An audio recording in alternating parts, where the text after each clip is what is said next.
Hello, everyone, and welcome to Slash Film Daily for Monday, June 28th, 2021. On today's episode, we're going to discuss the latest film and TV news. This is Slash Film editorial director Peter Sciretta, and joining me on his podcast is Slash Film weekend editor Brad Oman. Hey, that's me. So, Brad, it's just you and me again today. It's almost like the Loki podcast or the Star Wars podcast or, whatever, all the podcasts we do together. But it seems like you are the one on the Slash Film staff that has written up all the big stories in the last few days. So, lucky me. So congratulations. You have won a trip to Slash Film Daily Studios, which doesn't exist anywhere other than virtually. So, okay, let's start things off with this weekend. Fast 9 or F9, whatever you want to call it, came out in theaters. It seems like this signals that the pandemic is officially over. How did it do at the box office, Brad? Yes, F9 is doing fine. Put it on the poster.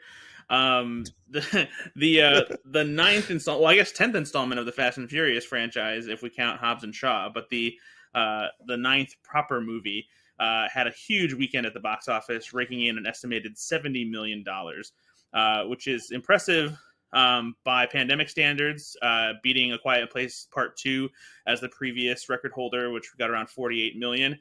And comparatively, speaking of Hobbs and Shaw, it actually surpasses the opening weekend of that movie, which only had $60 million in its opening weekend. Comparatively, still not as good as if this were a normal box office year, because The Fate of the Furious earned a $98 million opening weekend back in 2017. But all things considered, $70 million is still solid, and it's enough to have the biggest opening weekend at the box office since Star Wars: The Rise of Skywalker in 2019. And of course, that's just because of the pandemic, but still pretty cool.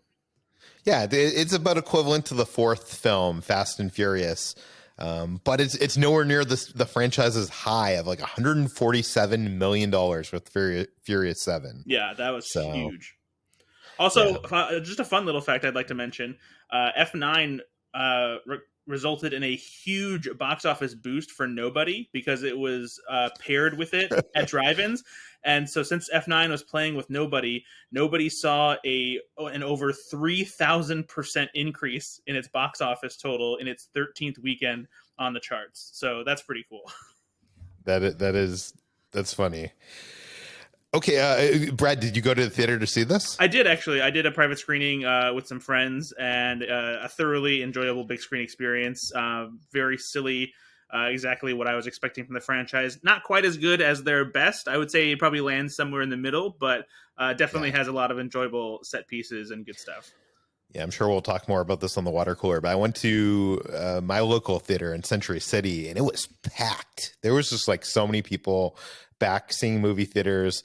Brad, I could get my own soda with my own cup out of the freestyle machine. I didn't have to hand it to a guy to do that for me. And yeah, we had a change at ours, actually, because when I went to see the one I went before was The Conjuring, and they weren't letting people do their own butter yet, but the butter stations were back this time. Yeah, butter stations were back, and not only that, but the snack, like they had these snack stands that like are, where you line up to go to the cash registers. Last time I was there, they were like behind the counter. Like you had to ask, like, oh, can I get that? I guess back, we're not going back in time that much because I guess it was only a few years ago we had to ask people, can I get the M&Ms? And they would pull it out from something. Yeah, our theater is actually still like that by default. Oh, really? Yeah. Even before the pandemic, our theater doesn't have the candy out. It's they have the display in the glass cabinets, and then you still have to ask for it. Yeah. Anyways, I saw Fast 9. I will say I think I was probably on the other end of things where I love the action. The action's so much fun, but it got a little bit too ridiculous for me. And what I love about the Fast series is not the family and the characters, it's the ridiculousness. And I think it just went a little too far at different moments. Yeah, I agree. But I was still laughing and having a good time. Yeah. Okay, speaking of the Fast and the Furious saga, Vin Diesel recently appeared on a talk show. What was the talk show? I have it here somewhere. The Kelly Clarkson show, and he was asked kind of half jokingly if he would have any interest in a Fast and the Furious musical. And his answer was actually kind of surprising. His answer was, I'm dying to do a musical. I've been dying to do a musical my whole life. I was this close to doing Guys and Dolls with Steven Spielberg, and we ended up not doing that. But I'm dying to do a musical. Now, of course, there's been a ton of headlines online saying Vin Diesel is dying to do a Fast and Furious musical. That's not what he said. He said, I'm dying to do a musical, not a Fast and the Furious musical. But it made me think, Brad, like, what would a Fast and the Furious musical even be? Is that a Broadway show? And how do you do cars on the stage? And or is it do we get to the point in the Fast saga where you have the episode where it's like the Buffy episode where it's actually just the one musical episode and it's not explained why everybody's singing? I hope not, just because, you know, we keep coming up with like crazy things for Fast and Furious to do. Like at one time we were like, oh, well, yeah, next the franchise is going to space, and now they are. So I don't even want to utter any like, oh, next they're gonna do this, because they're like, all right, fine, challenge accepted. And honestly, but you know what, Brad? Space sounded like such a good idea. But I imagined that it was going to be this heist in space on a space station or something like that. And what we got in the movie, no spoilers, was far less exciting. That's true, but it's so funny because like this is the weirdest thing about the Fast and Furious franchise to me is they go for these big set pieces that are unbelievable in themselves. This is like so crazy they make you laugh. And then when they approach doing something as ridiculous as going to space, they try to make it so that it's as believable as it can be. And then that ends up being disappointing because you hope that it's something bigger that happens in space. But then when you think about it, that's just too unrealistic for this team to do a heist in space. So it's this crazy back and forth of it's a very tricky balance that it's impressive that they can even continue to pull it off. But I think a musical is too far. And I might get some flack for this. I'm not really a fan of when shows do the weird musical episode. Like, I like musicals, but it just feels so forced and just like a really contrived way of doing something just because it's something that they want to do. So I would be interested in seeing how they could pull this off on a stage, a Broadway stage, something like that. But man, I think it would be extremely difficult. Hey, we already know that The Rock can sing. We've seen that before.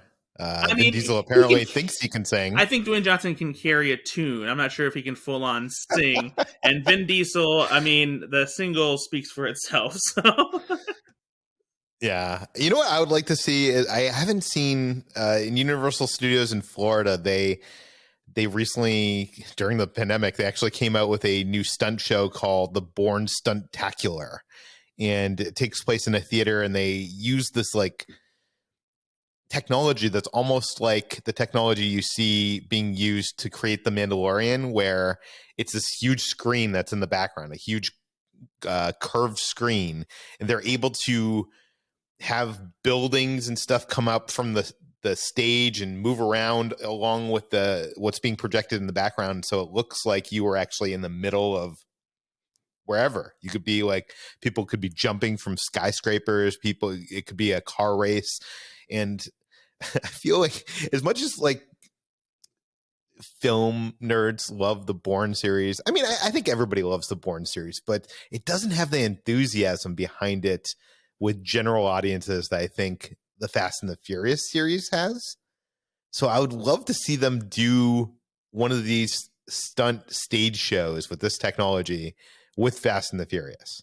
I feel like Fast and the Furious has gotten kind of the short stick, especially in terms of like they're the biggest franchise in Universal history, right? I think they are. I mean, I guess maybe Universal Monsters as a whole. Yeah, but like, yeah, I think because it's already surpassed Jurassic Park, hasn't it? Yeah. So I don't know. And what they have in the parks, I'm not sure if have you ever experienced the Fast and Furious thing in the tram tour? Yes, I have. You don't sound happy about that. It's fine. It very much reminds me of like the stunt shows that I used to see at like Six Flags. Yeah. My favorite part is when Michelle Rodriguez yells, "Meet asphalt," as she's like sending one of the bad guys off to. It's a good catchphrase. Yeah. Okay. I guess let's move on from Fast and the Furious. Let's talk about Freaks and Geeks. This is a series that met its end way too early. But it seems like that might have almost not happened. Brad, tell us about it. Yeah, if you don't know about Freaks and Geeks, it's this incredible series that came out in the early 2000s. Actually, it might have been the year 2000, if I remember correctly. And it's created by Paul Feig, executive produced by Judd Apatow. It was way ahead of its time. It's this coming-of-age story of these teen kids living in Middle America, and it came at a time where it was doing single camera comedy in such a different way when the networks were still attached to multi-camera comedies with live audiences. And it just didn't connect the way it should have, despite having critical acclaim. And it features this amazing ensemble cast of young Linda Cardellini, John Francis Daly, Jason Segel, Seth Rogen, Busy Phillips, James Franco, even though we don't really need to talk about him anymore. And everyone was hoping, it would get a second season, but it was unceremoniously canceled after just 18 episodes. But it sounds like there was an opportunity for a second season to happen, and Paul Feig and Judd Apatow decided not to act on it. I guess they just recently revealed in an interview that MTV offered to do a second season of the show, but it sounded like because MTV doesn't have the same budget that a network like NBC has, Feig and Apatow couldn't see themselves doing a second season when they knew how expensive the show already was, and they were already spreading themselves pretty thin because of how much it cost. So they opted not to take MTV up on that offer, and the rest is history. Yeah, that's too bad, because that show is awesome. Well, it's interesting too, because one of the most expensive things about the show was the licensing rights for the music in it, and that's famously why it took a long time for it to be released on home video, and why it's only just now coming out on digital. But you would think a place like MTV might be able to help with that, since music used to be their thing, but apparently they just couldn't pull it off.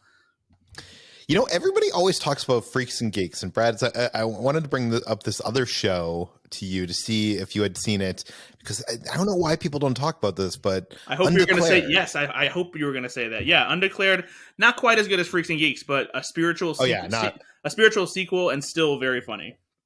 Yeah, it's written by Judd. Seth Rogen was a writer there, and Greg Mottola was a director on it, and Jay Baruchel's the lead. Yeah. Yeah, so if you like Freaks and Geeks and you want to see more than that kind of style, I think it came out around the same time. I think it was maybe 2001. Yeah, it was just a little bit later. Yeah. Okay, speaking of comedy TV shows, Nathan Fielder has created one of the best comedy TV shows of all time, in my opinion, Nathan For You. I love it so much, and that came to an end a couple years back, but it seems like he's coming out with a new comedy series for HBO. Tell us about it, Brad. Yeah, Nathan Fielder has a first look deal at HBO, and the HBO ordered a new half-hour comedy series called The Rehearsal that Nathan Fielder will be writing, directing, executive producing, and starring in. There are very few details on the show, but it's described as being, quote, set in a world where nothing seems to ever work out as you hoped. And in the show, Nathan Fielder will be giving people the opportunity to rehearse for their own life. So to me, that sounds like it's probably a reality TV documentary angle in a similar vein as Nathan For You. But knowing, someone like Fielder, he could easily be doing a mix of scripted and that, or something scripted that just fits the vibe of that kind of show. But I think that there's a lot of potential to create the same kind of awkward, candid comedy that he did with Nathan For You in a show that allows people to, rehearse for their own life. And I'm sure he will make it as weird and awkward as possible. Yeah. What I'm imagining is some guy that wants to propose to his girlfriend or boyfriend, and, he comes to Nathan Fielder to help him. He wants this big proposal, but he doesn't want it to go wrong. So they stage the proposal in front of the Eiffel Tower or something like that. And obviously everything goes wrong in a coordinated effort to get this guy to be prepared. That's what I picture. Is that what you're picturing? I don't know about things going wrong, but I just think that maybe I picture Nathan doing the same thing where he gives not the best advice on how to do things, and then putting them in this scenario where they have to act it out and stick to it because they don't want to make confrontation. They don't know how to respond to the weirdness of it all. Yeah. Okay, our final two stories have to do with some set of spoilers. Brad, which one do you think we should tackle first, WandaVision or Dexter? Let's go with WandaVision, because I think we'll find that there's not really anything to the theories that are going around about this little bit. Okay, so if you have not seen the final episode of WandaVision, you might want to tune out now, even though I don't know. I guess it is a spoiler because it's like the end credit scene. So yeah, if you haven't seen WandaVision, tune out now. Brad, why don't you recap what the post-credit scene for WandaVision was and what it's been sneakily altered by Marvel Studios and why we think that is. Yes. So at the end of WandaVision, Wanda Maximoff takes the Darkhold, which is this mystical book full of instructions on how to complete dark, powerful magic, from Agatha Harkness, and takes her true form as the Scarlet Witch. And in the credit scene, we see Wanda Maximoff in this secluded cabin in the middle of the mountains and the woods, where she's simultaneously sitting on a porch drinking coffee or tea, but also using an astral projection of herself inside the cabin to study the Darkhold and learn how to continue to expand and control her powers as Scarlet Witch. And somehow Marvel fans noticed over the weekend that there were some subtle changes made to the end credits sequence. On first inspection, it's mostly just aesthetic things. For some reason, they swapped out some of the trees that are surrounding the cabin and made them a little bit more full and like just changed the general look about it. They also removed a duck from the lake for some reason. But one of the weird things that people noticed is that there was this strange semi-transparent object that was floating among the trees in the mountains and appeared to be going towards the cabin. And a lot of people thought that this was Marvel sneakily updating the credits scene so that it teased the arrival of Doctor Strange, or at least an astral projection of him visiting Scarlet Witch at this cabin. Other fans thought maybe it could be White Vision going to reunite with Scarlet Witch. However, a person on Reddit who is skilled with visual effects and whatnot apparently figured out that it looks like this is just a post-production error, where one of the things that they apparently changed was getting rid of a little bit of like a light source that was shining from the back of the cabin through a front window, and they wiped it out. But apparently the remnant of whatever effect that they had to use to do that somehow was lingering in the entire shot, so that it looks like it's moving down the mountain when in reality it's staying in the same spot, and it's the shot that's actually moving. And the person showed like a detailed video using Adobe After Effects how this mistake was likely left in and everything, and it matches up perfectly and makes perfect sense. So it looks like this was something where they felt like maybe they didn't get to do the right aesthetic touches visually before the scene was released, and they just wanted to fix it, kind of like, you know, Star Wars Special Edition, I guess. And something went wrong, and they didn't realize it, and now Marvel fans are in a tizzy. Yeah. And by the way, this happens more than people think. They think that this is like something that rarely happens, but usually the films you end up seeing in the theater are a little bit different than what ends up coming on home video, because they're always like racing to the finish line of like, especially the visual effects and stuff, especially on like bigger movies like the Star Wars movies. And by the time they actually hit home video, some of the stuff has been, finished more.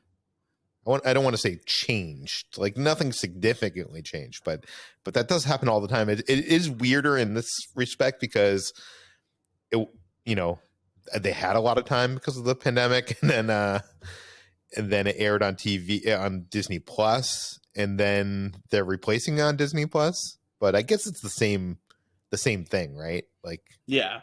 And since it's a post-credit scene, it could have been something that was, being worked on up until the last minute, because maybe it was they were debating what to do, and it was a last-minute thing that they did. Yeah, I know that there was rumors or not rumors. I think Feige even confirmed at one point that Doctor Strange was going to appear. Yeah, they've confirmed, and they talked about that it was one of the possibilities, and it was written and everything. But then they decided they didn't want to steal any of Scarlet Witch's thunder by bringing Doctor Strange in. Okay, our final story for today involves Dexter. They are reviving Dexter to bring it back and hopefully give the series the better finish that it didn't have in its original run. And some big news today that they have cast an actor from the show who was a fan favorite. Brad, tell us about it. Yeah, easily the best guest star that Dexter ever had is John Lithgow, and somehow he's going to be coming back for this Dexter revival as Arthur Mitchell, aka the Trinity Killer from the 4th season of the show. But what's interesting about this is spoiler alert for that season of the show. Indeed, because he's dead. He was killed by Dexter on the show. So we don't know how he's being brought back. I think that we can safely assume he won't be brought back to life or anything like that, because even as silly as Dexter can be and has been at times, that's probably too much for this show. But apparently it's said that the show has, quote, concocted a pathway for the Trinity Killer to come back that works within the larger Dexter narrative. And what that means to me is probably we will see some kind of hallucination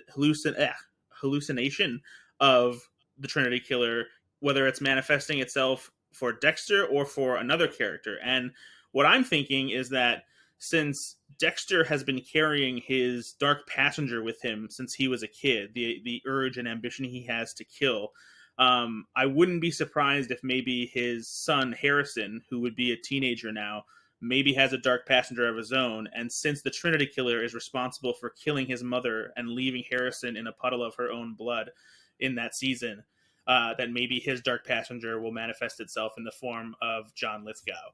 And I think that's supported, too, by the fact that Lithgow is apparently only supposed to be shooting for a day or so in LA, so this isn't going to be a huge role throughout the season. And it might just be like a little thing that maybe pops up at the end that, like, reveal something new about Dexter's son. Maybe it'll lead to like a spin-off series where Dexter and his son are killers together. Who knows? And anything is possible. But bringing Lithgow back is cool just because he was great in the original series, and hopefully it's worth it bringing him back for the revival. I feel like this is the creatives getting together and being like, okay, this series ended on a really bad note. People didn't like that last episode. They definitely didn't like the last like couple seasons of the show. What did people like about Dexter? Oh, yeah, John Lithgow. Is there any way we can get John Lithgow? And he's dead? Guys, you can come up with something, right? Like, that's what it feels like to me. Yeah. But, I don't know. Hopefully this is better than the last couple seasons. Brad, I know you didn't see the last couple seasons of Dexter, but you have watched Dexter. Is this anything that you were interested in actually watching? Yeah, I mean, it's the only season I didn't watch was the final one because I saw such an averse reaction to it that I never went out of my way to watch it. But I liked the show. Even when it started getting bad, I was still, enjoying it. And this might be, motivation for me to finally watch that final season. And then see what happens with this new one. So I'm at least curious. Yeah, I have seen that final season, and we were in the Slash Film Slack channel trying to figure out what actually happened during that final season, because I don't even I've seen it. I remember that final shot because everybody's seen that final shot. But I was like, was that the season that he fell in love with his sister and it was like this incest angle? Nope, it wasn't that. It was, I don't know. It's so forgettable and so bad. But I will give it another try because I have been one of those people that sticks up for Dexter. I think those first few seasons are some not just good television, but some great television. So I'm hoping there's some kind of vindication for this series because it really ended on a really sour note. But okay, you can find all the stories we mentioned on today's podcast on slashfilm.com. You can find this podcast on Apple, Google, Overcast, Spotify. Please send your feedback, questions, comments, concerns to us at peter@slashfilm.com. And please rate and review this podcast on Apple Podcasts. Tell your friends, spread the word, and we'll see you tomorrow.